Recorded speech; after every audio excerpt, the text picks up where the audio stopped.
tiene que ver con el edema.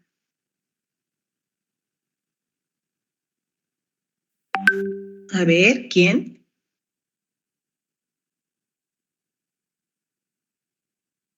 ¿Nadie? Pues edema, si no me equivoco, era como una hinchazón producida por exceso de líquidos. ¿Pero Y por qué entonces, almacenamos líquido? y entonces tendrá que ver algo con la filtración o regulación de los líquidos corporales. Bueno, no corporales, sino de los líquidos presentes. A ver, alguien que se acuerde más. Por ahí va, Pablo, por ahí va.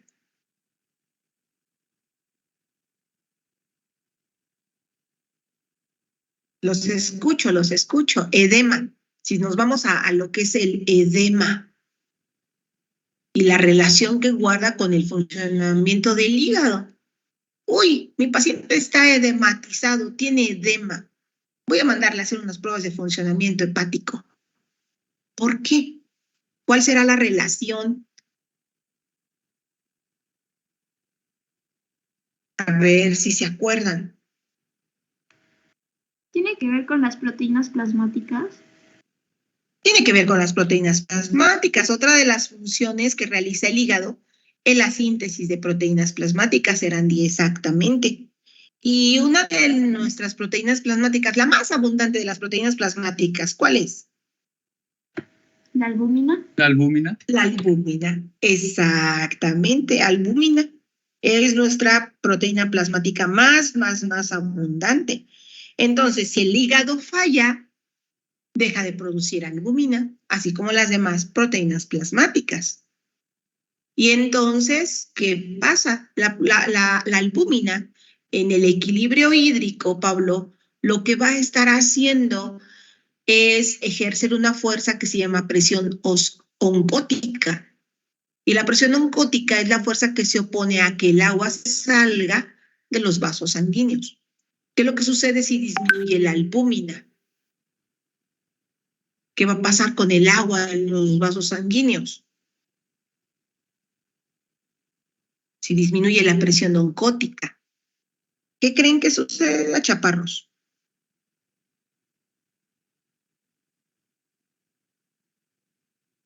¿Qué creen que suceda? Pues se acumula, ¿no? ¿Perdón? ¿Se acumula? O sea, ¿Se se acumula en acumulan el los vaso líquidos. sanguíneo? Bueno, no, el vaso sanguíneo yo creo que aumentaba la presión y esto generaba la retención, vaya, de estos líquidos.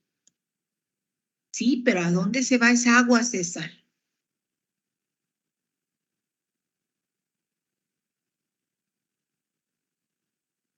¿De dónde llegó esa agua que se retiene?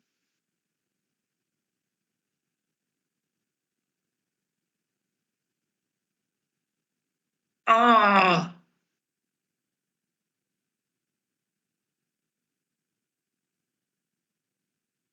Vamos, vamos, vamos. Inténtenlo, inténtenlo. ¿No se acuerdan del equilibrio hidroelectrolítico? De las fuerzas que mantienen el agua dentro de lo que son los vasos sanguíneos.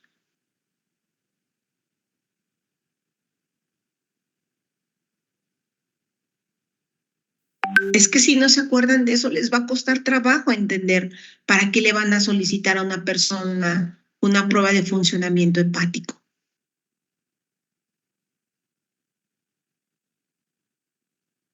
Así es, Fernando, tiene que ver con esas fuerzas. Exactamente. La presión oncótica es ejercida por las proteínas, principalmente por la albúmina. ¿La albúmina dónde quedamos que se sintetiza, Fernando? En el hígado. Exactamente. Entonces, si la presión oncótica es la fuerza que se opone a que el agua del vaso sanguíneo se salga, ¿qué sucede cuando la albúmina disminuye?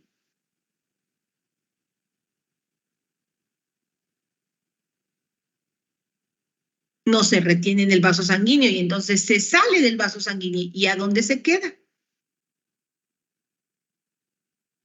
En el intersticio, Fernando. Exactamente. Y eso es a lo que nosotros le denominamos edema. Edema. Y es cuando ustedes como médicos identifican que hay retención de líquidos. ¿Ok? Entonces, si por ejemplo a tu consultorio llega un paciente edematizado, entonces tú tienes de dos. Uno, o el hígado está fallando y está dejando de producir albúmina, o el riñón está dañado y está permitiendo que las proteínas se estén saliendo, se estén filtrando. Entonces, te llega edematizado el paciente y dices, ah, caray, o es el hígado o es el riñón.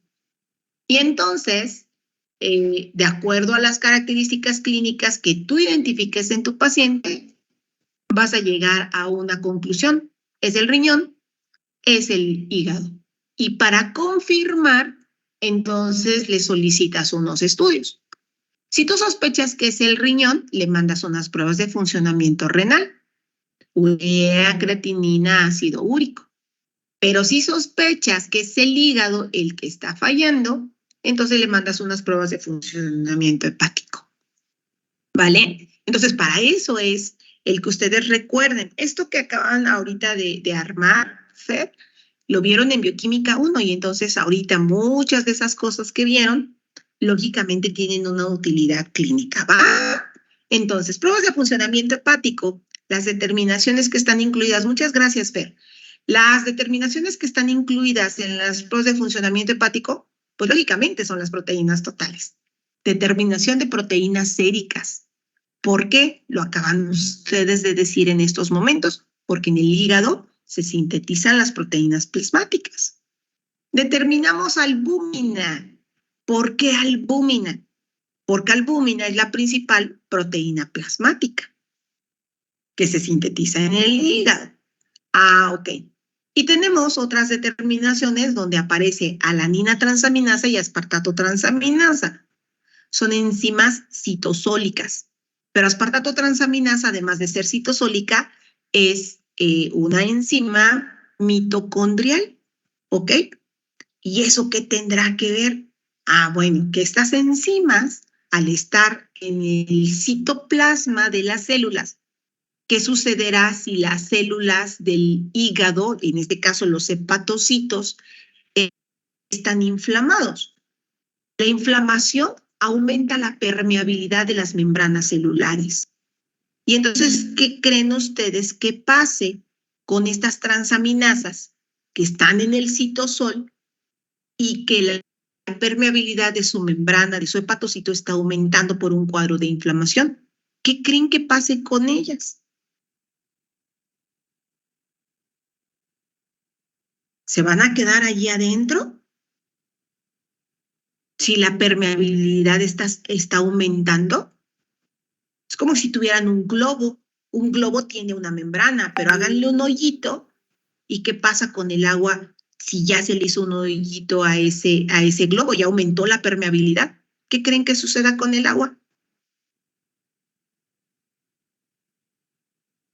Es Pues va a pregunta, salir. chaparros. Se va a salir, exactamente. Entonces, si alanina transaminasa es una enzima, son enzimas, alanina transaminasa y aspartato transaminasa,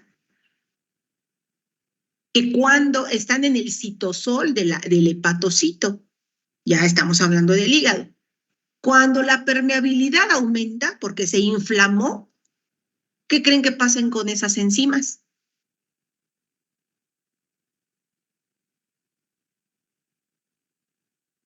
Ya lo dijeron ahorita. Pues van a salir, ¿no? Y van a aumentar sus cantidades en sangre. Exactamente, Paulo. Se van a salir y va a aumentar su concentración. Y entonces, si usted encuentra las concentraciones de alanina transaminasa, aspartato transaminasa elevadas, por lógica piensa muy probablemente, y digo muy probablemente porque no son específicas del hígado, muy probablemente un tejido está dañado. Y si yo veo características clínicas en mi paciente que me orientan a que puede ser su hígado, entonces, su hígado, las células hepáticas se están dañando. Por eso alanina transaminasa y aspartato transaminasa son consideradas como enzimas de daño hepatocelular, marcadoras de daño hepatocelular, ¿ok? Me está diciendo, hey, tu célula hepática se está dañando, ya sea que solamente esté inflamada o que en casos más serios se estén necrosando o esas células se estén fibrosando, ¿ok?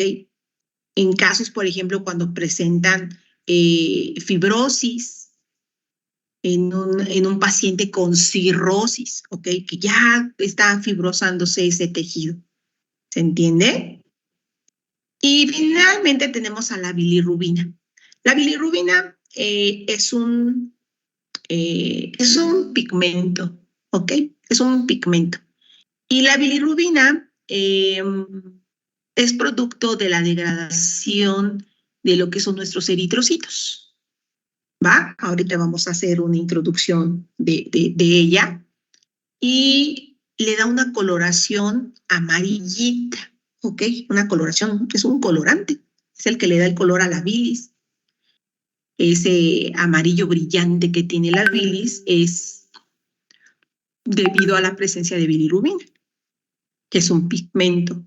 Entonces, ¿qué es lo que sucede cuando el hígado no permite la salida de bilis en cantidades suficientes? Porque puede haber una inflamación que obstruye el árbol biliar o porque puede haber una obstrucción.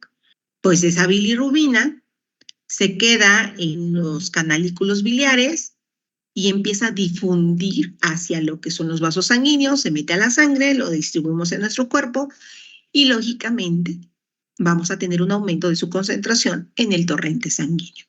¿Ok? La concentración de la bilirrubina total generalmente es de 1 miligramo sobre decilitro. ¿Ok? Pero cuando las concentraciones de bilirrubina total superan los 2.5, 3 miligramos sobre decilitro, las personas empezamos a adquirir una tonalidad amarilla que se denomina ictericia. ¿Ok? Entonces, la determinación de bilirrubina nos ayuda a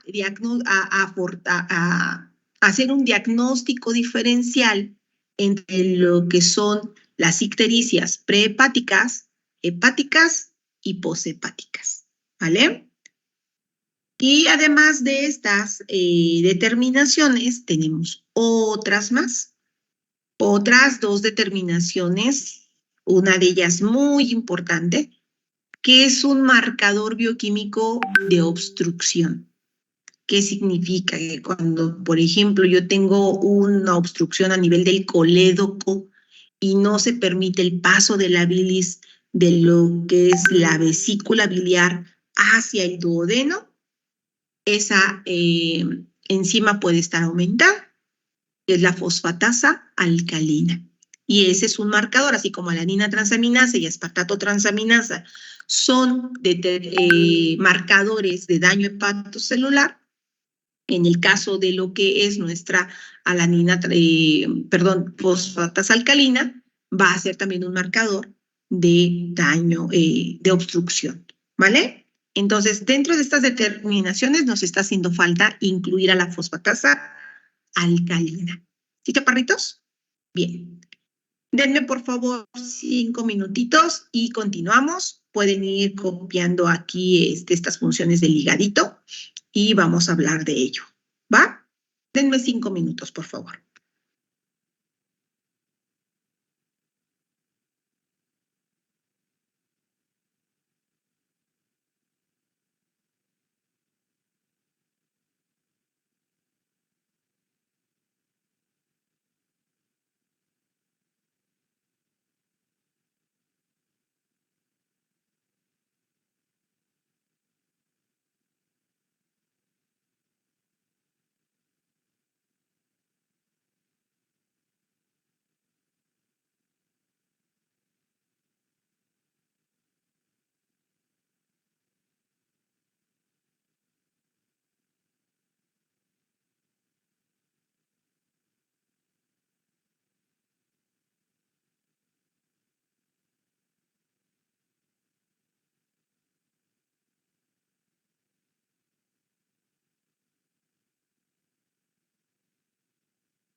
Ok, gracias, chicos.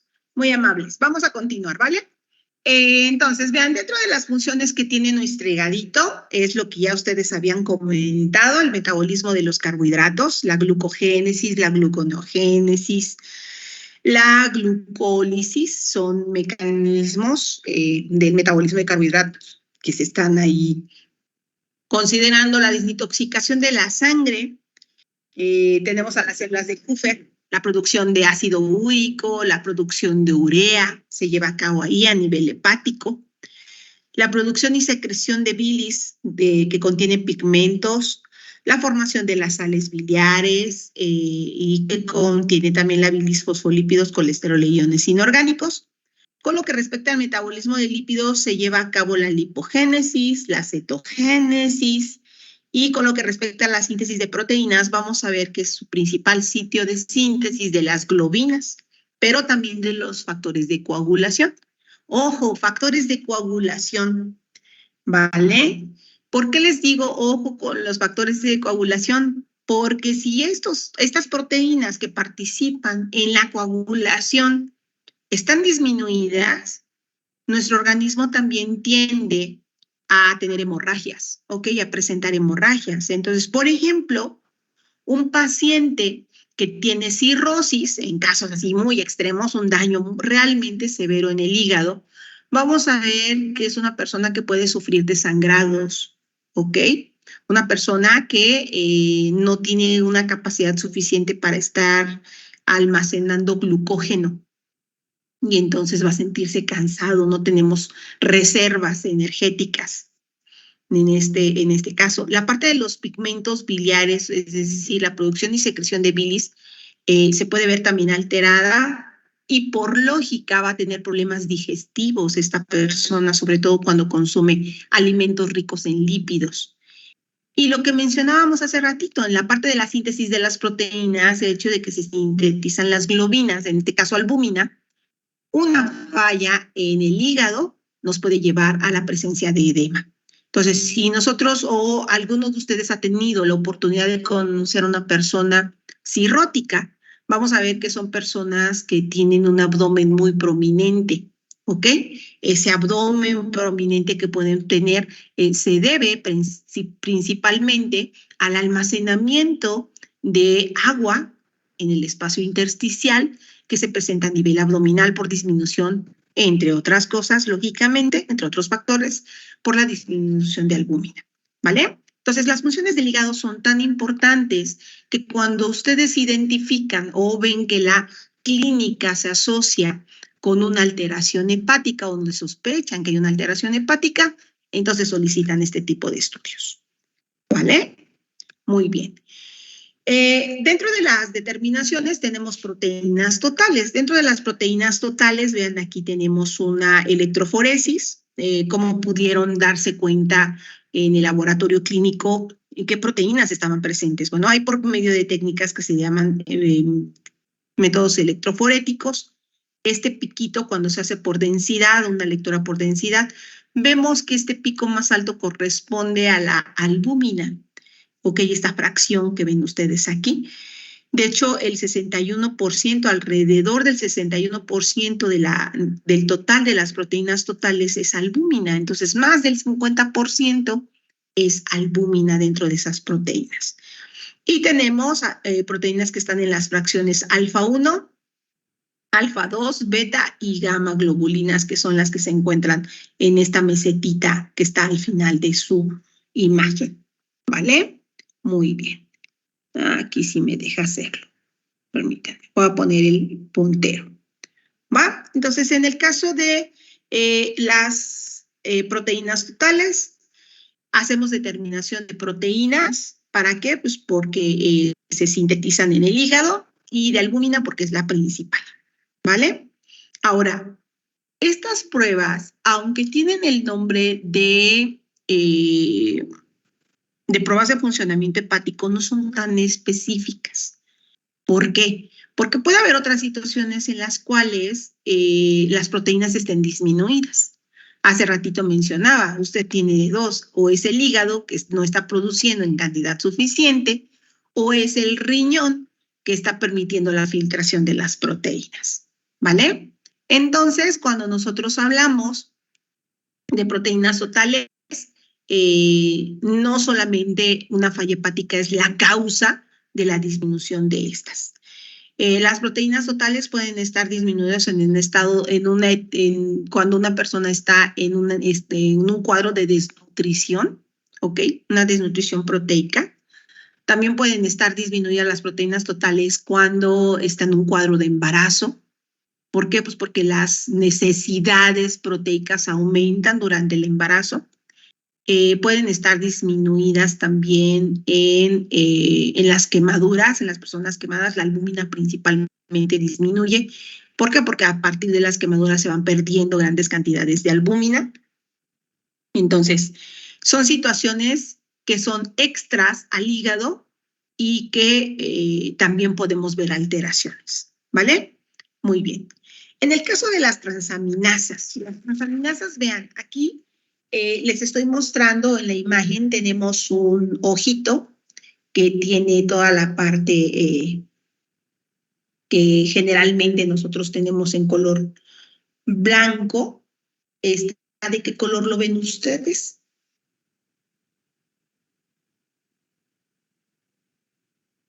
Ahí está amarillo.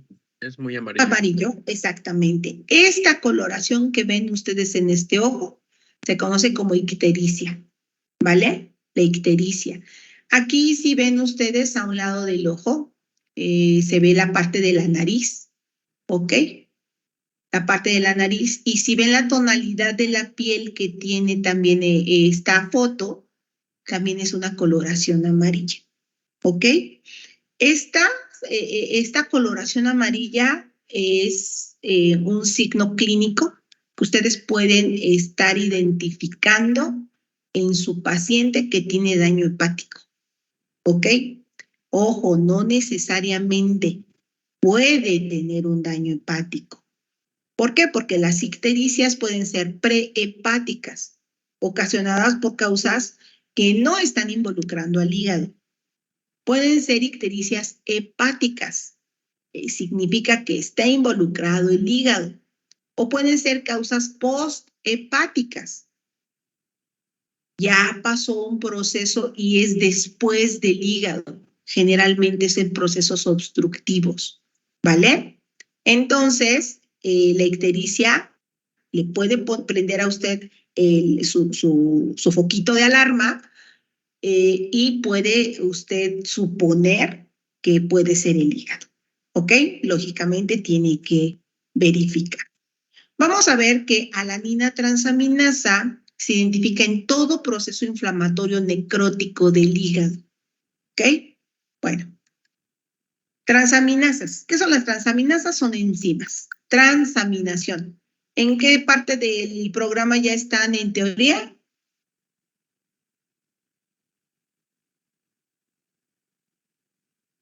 Acabamos de terminar de ver compuestos. Bueno, estamos terminando compuestos nitrogenados, creo. Exactamente. Entonces, ya vieron qué hacen las transaminasas. ¿Ok? Las transaminasas dentro de los compuestos nitrogenados, específicamente de los aminoácidos, van a estar participando tanto en el proceso sintético de síntesis como el proceso catabólico de los aminoácidos.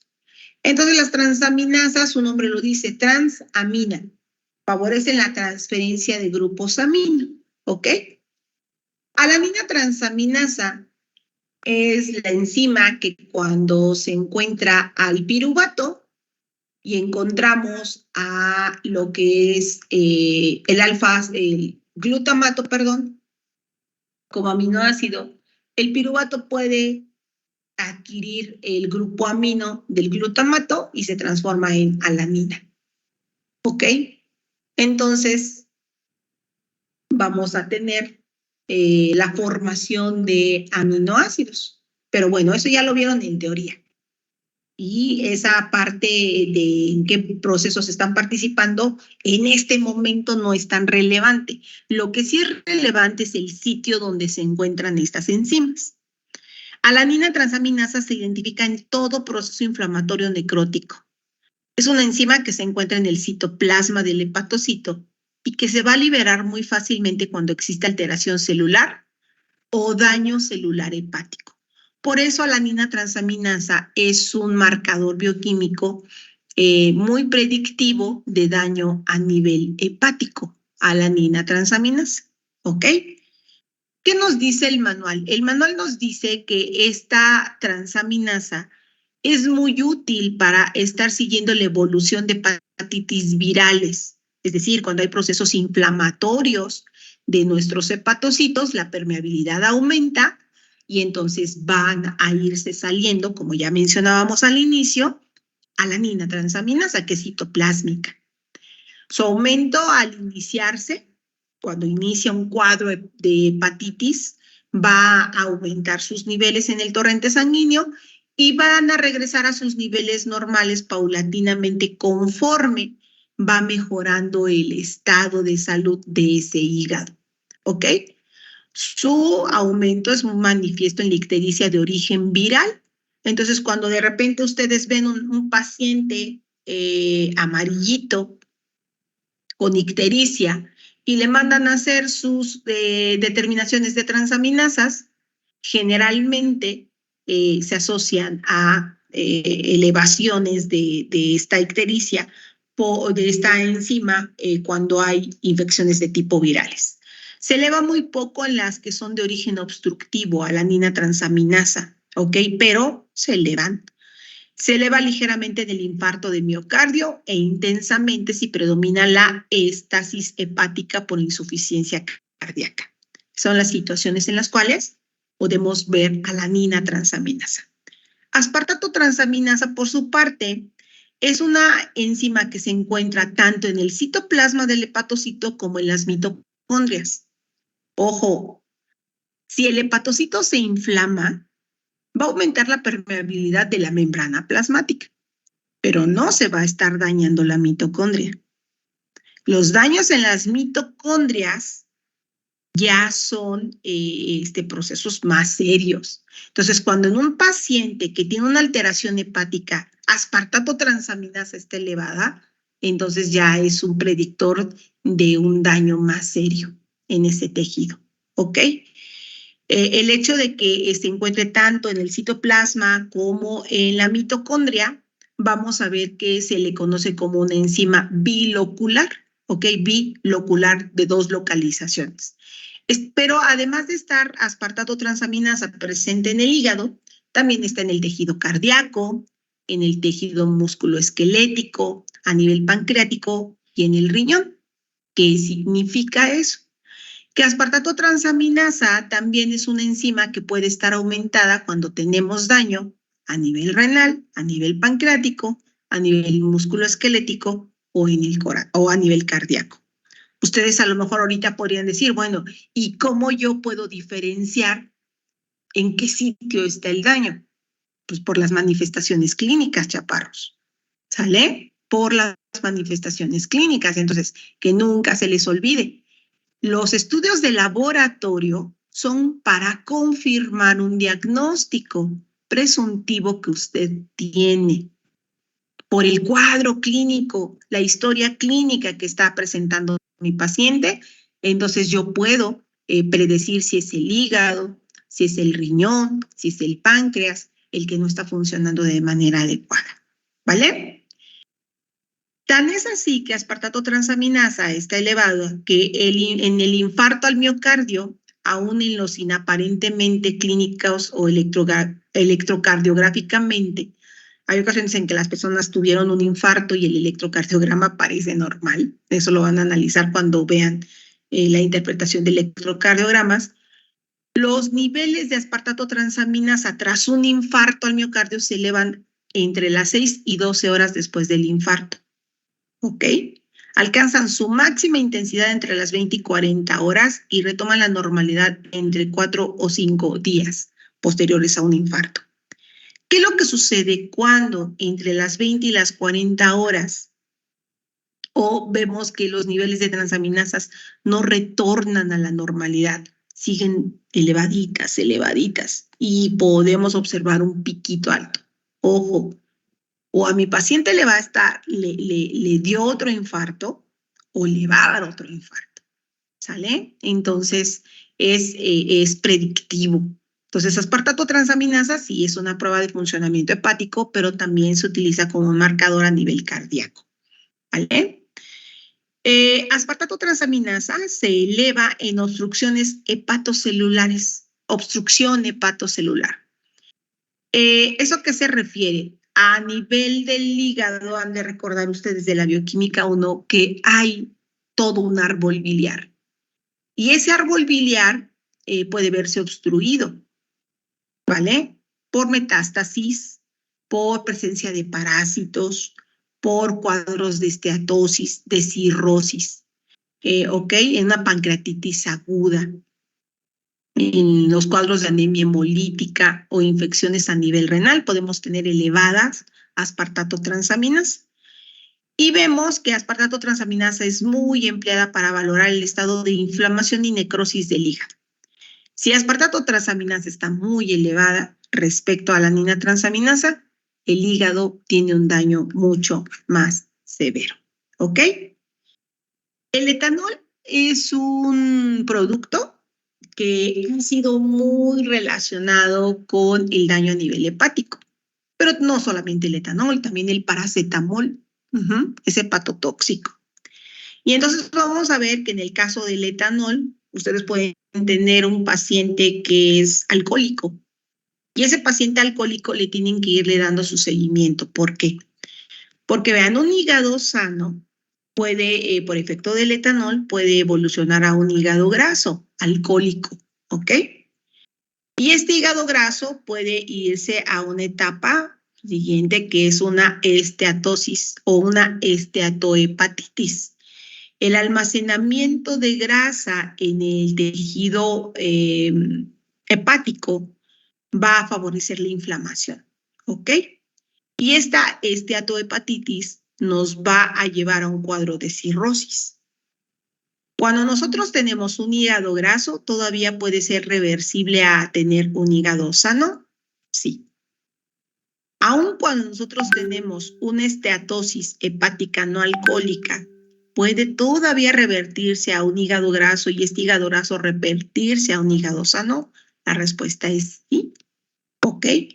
Pero cuando ya tenemos un hígado con un cuadro de cirrosis, ya tenemos un tejido necrótico ya fibrosado, ya no es reversible, ¿vale? Entonces es importante que a nuestro paciente le vayamos dando el seguimiento, sobre todo si sabemos que es un paciente alcohólico, irle haciendo sus evaluaciones de pruebas de funcionamiento hepático, mínimamente una vez al año, y digo mínimamente, ¿ok? Porque los tienen que estar monitoreando. También a quienes tengo que estar monitoreando, a aquellos pacientes que sufren de síndrome metabólico, ¿ok? En el síndrome metabólico debemos de recordar que hay varios factores que están ahí conjugándose: hiperglucemia, hipertensión, aumento del perímetro abdominal. Y entonces cuando hay aumento del perímetro abdominal, cuando estamos ganando tejido adiposo a nivel abdominal, quien también se está llenando de grasita es el hígado. Entonces podemos tener un hígado graso, ¿ok? No alcohólico, no necesariamente.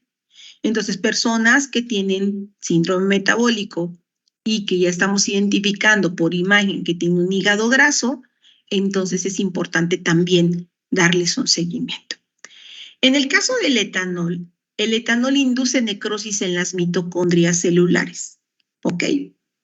Entonces, si yo sé que las mitocondrias de mis hepatocitos contienen aspartato transaminasa, voy a ver que el cociente aspartato transaminasa, alanina transaminasa, va a ser mayor a 1.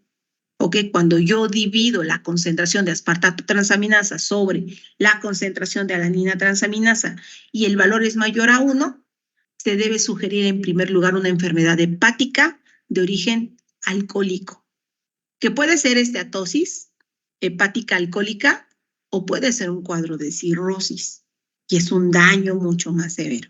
¿Por qué? Porque estamos afectando a las mitocondrias, ¿sale? Entonces, este cociente aspartato transaminasa, alanina transaminasa, es de mucha utilidad para usted para sugerir cuál es la posible causa de la alteración a nivel hepático. ¿Sí, chaparritos? Muy bien. Entonces, nuestras enzimas, aspartato transamina, alanina transaminasa y aspartato transaminasa son marcadores de